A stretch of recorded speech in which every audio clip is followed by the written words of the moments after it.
मंगलवार सुबह टीके प्रशासन के साथ बैठक करने से पहले प्रधानमंत्री नरेंद्र मोदी टीके के वितरण पर मुख्यमंत्रियों के साथ एक बैठक करने जा रहे हैं।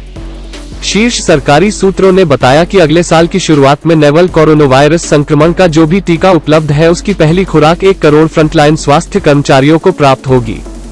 वे स्रोत जो टीका प्रशासन पर विशेषज्ञ समूह का हिस्सा हैं, ने कहा कि वे पहली प्राथमिकता वाले समूह फ्रंटलाइन हेल्थ केयर श्रमिकों के लिए एक डेटाबेस बनाने के एक अग्रिम चरण में चले गए हैं, जो टीकाकरण ड्राइव के दौरान पहली खुराक प्राप्त करेंगे यदि और जब कोई विशेष वाणिज्यिक उपयोग के लिए भारतीय नियामक द्वारा वैक्सीन को मंजूरी दे दी गई है। हमें राज्यों से पर्याप्त प्रतिक्रिया मिली है। सभी राज्यों के सभी सरकारी अस्पतालों में 90% लोगों ने डेटा प्रदान किया है। निजी क्षेत्र के लगभग 56% अस्पतालों ने डेटा प्रदान किया है। हम एक उन्नत स्तर पर हैं, एक शीर्ष सरकारी सूत्र ने कहा। सूत्र ने कहा, जो सामने आया है वो यह है कि संपूर्ण समूह फ्रंटलाइन हेल्थ केयर वर्कर्स लगभग 1 करोड़ है।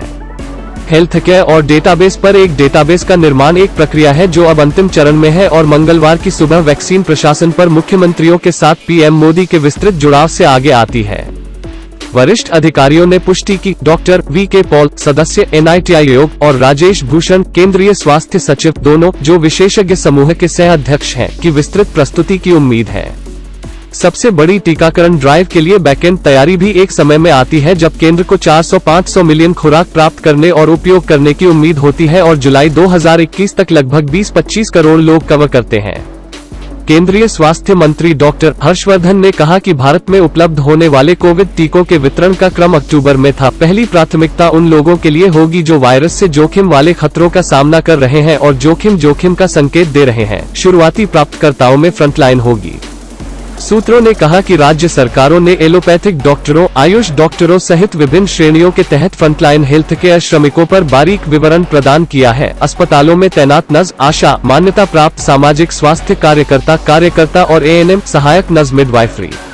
हालांकि मुख्य समूह के भीतर कोई और प्राथमिकता नहीं है। एक बार जब हम फ्रंटलाइन हेल्थ केयर श्रमिकों को टीकाकरण शुरू करते हैं तो यह शुरू से अंत तक पूरे 1 करोड़ लोगों के लिए करेगा, एक स्रोत ने कहा। दवा और नर्सिंग के छात्र और संकाय सदस्य भी टीकाकरण कार्यक्रम के प्रशिक्षण और कार्यान्वयन में शामिल होंगे। देखने के लिए धन्यवाद।